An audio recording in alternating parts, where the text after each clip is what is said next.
So today I wanted to take a look at my new gaming computer. I've had it about a month. It's the ROG Zephyrus G GA502DU. They started about $1,200. I bought mine from Best Buy, open box certified for $855, I want to say. So it's a pretty good deal for what you get. So let's get into it.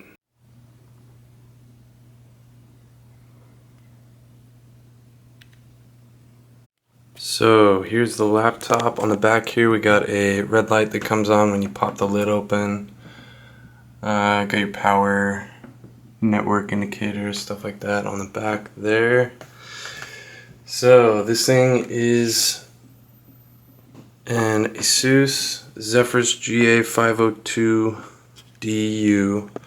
It's running the Ryzen 7 3750H at 2.3 gigahertz. It's got a NVIDIA GTX 1660 Ti Max Q, 16 gigs of RAM, a battery that they claim is 8 hours, which I totally disagree with.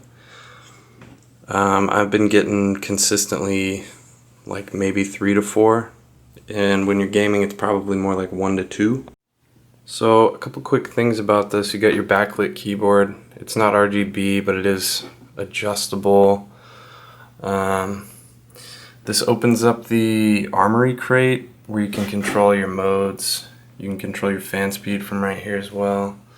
So a weird thing with the keyboard, if you don't have it turned up to full brightness, it'll just start squealing super high pitched constantly. It's super annoying. I have mine up on full brightness anyway, so I don't have to worry about it, but something to think about. So the screen, we got a 15.6 inch 120 hertz LED display. It looks alright. It's probably not as good as it could be, but it's not bad for the price, really. So over on this side we got the charging port right here, Ethernet, HDMI, USB 3.0 I want to say, and a USB-C, and then a headphone jack. Then if we flip it around over here, we got 2 more USB ports. Will it focus? And then a Kensington lock right there. So really quick, I did want to talk about gaming on the laptop. Coming from a desktop, I think it's actually fairly good, although I haven't upgraded my own desktop for a few years. It plays most games medium to high. I think Grand Theft Auto's probably high with a few other settings turned off. But for the price, I mean, you really can't beat it. If you can pick it up open box for $850, I mean, you can't really complain. I've never really had a gaming laptop or a high-end laptop before, so I really enjoy it. A couple things that I wish it had: an SD card reader. I feel like that wouldn't cost that much to put it on. I don't know why it doesn't have one. And then the keyboard thing, super annoying with that high-pitched whine if you were to have you like to have your keyboard not as bright.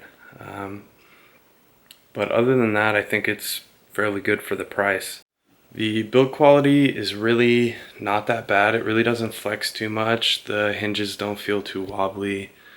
I was looking at the Acer Nitro 5 when I was looking for a laptop, and people were just saying the build quality was terrible. It flexed really bad. People were saying the hinges were breaking. It doesn't look or feel like that will be the case for this laptop. I haven't seen anybody talking about it. Just in general, I think it's pretty good build quality. So at the end of the day, I think I would recommend this to anyone that's on a budget. It's working out just fine for me. It does everything I need. It'll game, it'll stream stuff just fine. The screen is pretty good for the price. Yeah, so I think it does pretty well. Another thing that could actually be upgraded would be the Wi-Fi card. And then in the future, I know it has another slot, I want to say, for RAM, so you can bring that up to 24. So those might be a couple things that I do in the future. We'll see. I'm not too unhappy with it right now, but maybe later on that'll become an issue for me.